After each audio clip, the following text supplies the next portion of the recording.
प्रणाम। खुश रहिए, खुश रहिए, खुश रहिए। भाभी जी बोलिए ना अपनी देवर बेटी हर किसी समाचार सुना भाभी। देवर जी, भाभी जी आप कह रहे हैं कि भाभी जी महल के खुशी समाचार सुनाइए। हाँ भाभी जी। देवर जी, अच्छी कुशल में मैं रहती हूँ, अच्छी कुशल है ए मेरी महल की। एक कहिए कुशलिया देवरा भाभी जी बोला। कहिए कुशलिया देवरा भाभी सुना।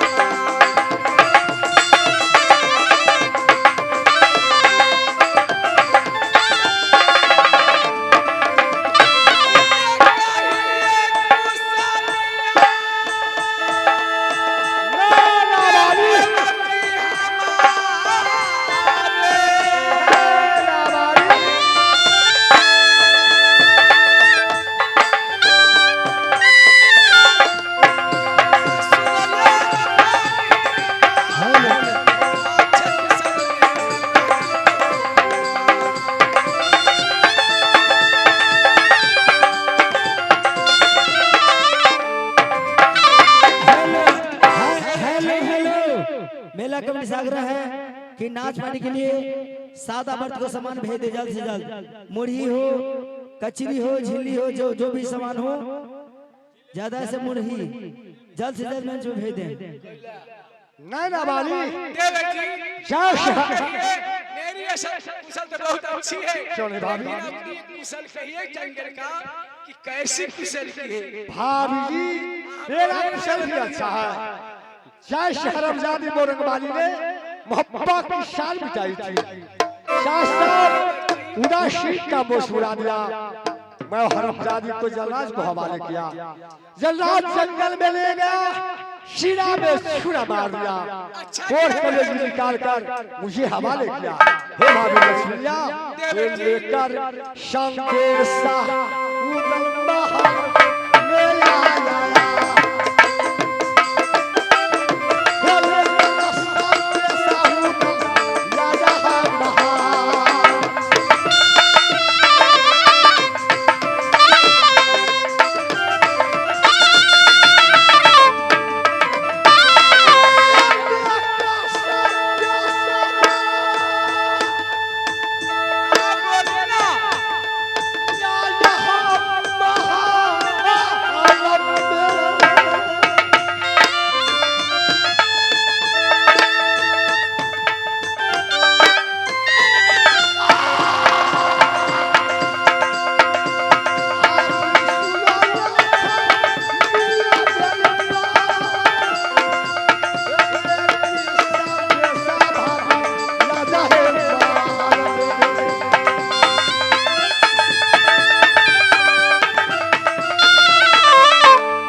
हाँ भाभी जी मेरा संदेशा आपको बहुत खिलाया हो, लेकिन भाभी मुझे आशीर्वाद देगी। देगी आशीर्वाद भाभी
भाभी जी आज आप खुश हैं ना? आज खुश हैं ना? मैं खुश तो मैं बिल्कुल हूँ देवर जी। भाभी जी ऐसा ही में आप मोरंगबाड़ी के कोर करे जी। हाँ भाभी जी, मेरे सामने ये वही रंडी की कलेजी है जिसने मेरे मोहब्बत की शान मिट्टी में मिलाई थी। उदय सिंह का दोस्त बनाया था, मैं वही वो कलेजी आपको हमारे भाभी जी सुनिए, बोलेगी। जब आप एक धर्म पत्नी को आप नहीं हुए, अच्छा तो ये भाभी सोना के हो सकता है। रत्ता रत्ता, जब राजा जब सारा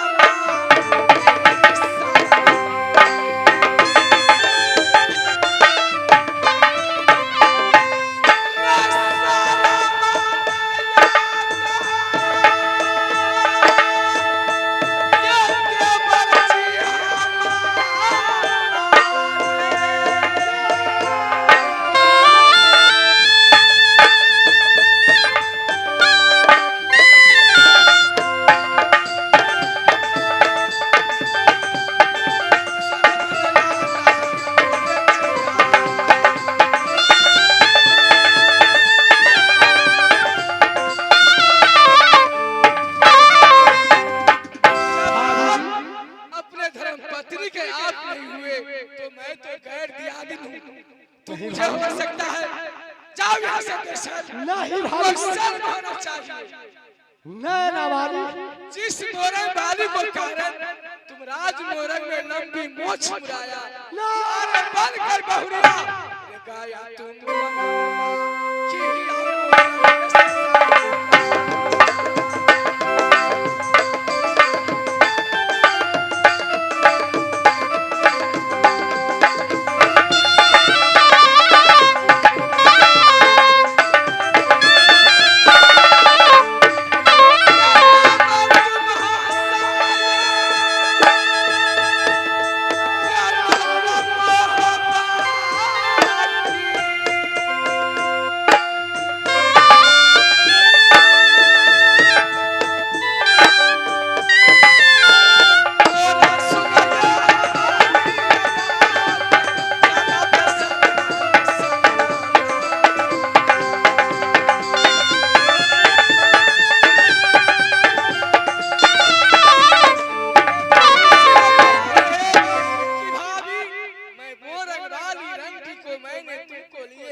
जब तुम अपने प्यारी मोरंग वाली के नहीं हुए तो भाभी को तुम हो सकता है।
उदल अत्याचारी है, पापी है, जाने उदल तुम अपने प्यार को नहीं पहचाना तो दुनिया में किसको पहचानोगे?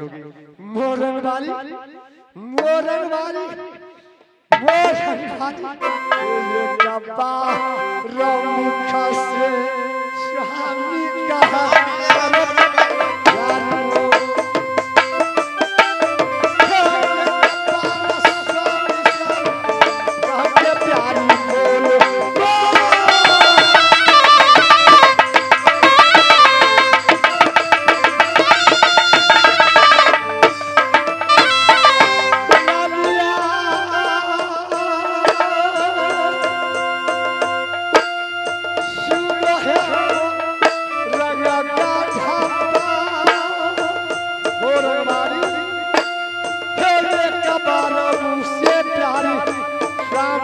कर बोलो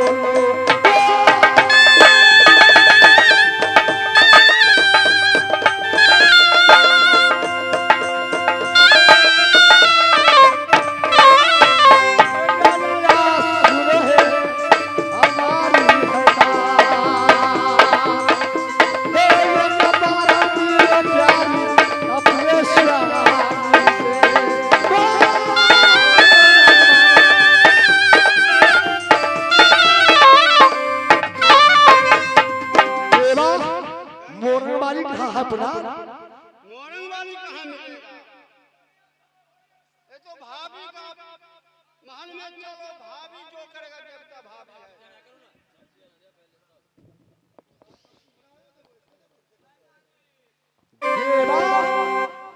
वो रंगबाली नहीं मिलेगी, उदासी नहीं जिएगा कि आप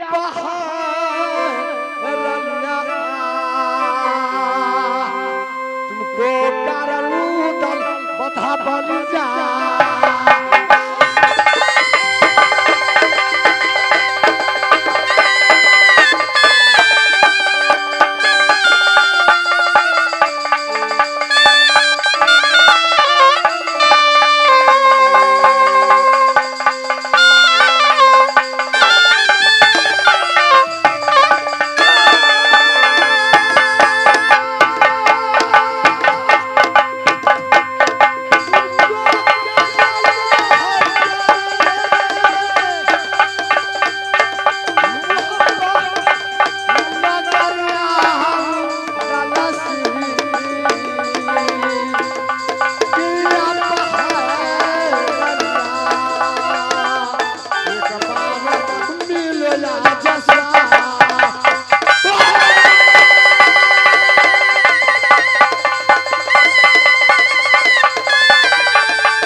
देवा मोर भारी कहाँ है प्रधान?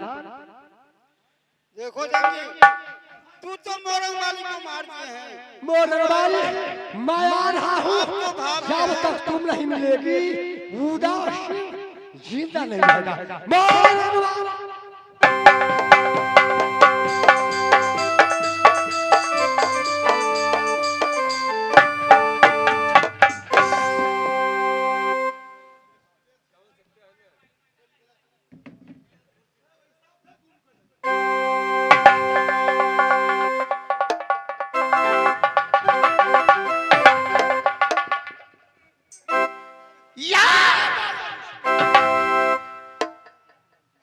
मकरंदा सिंह ने उछली आया था लड़का देखने के लिए, लेकिन मेरे भाई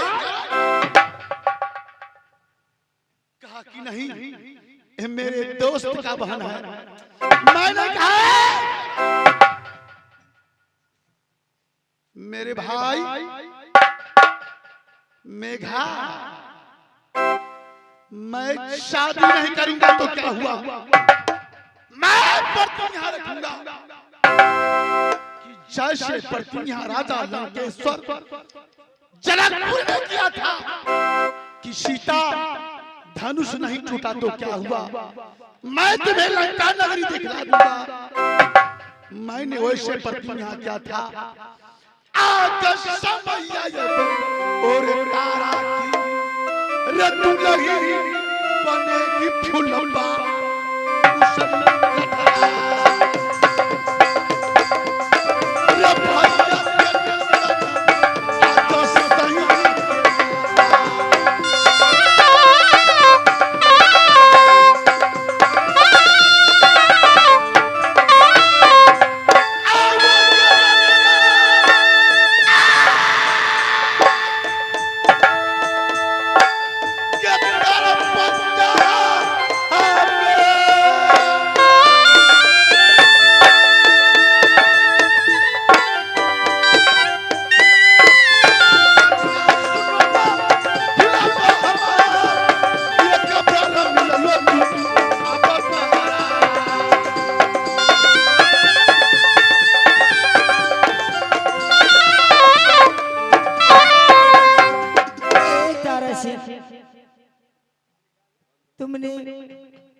आज बहन बन कर लाया, मैं किला उसी में सारे जिंदगी गमा दूंगी।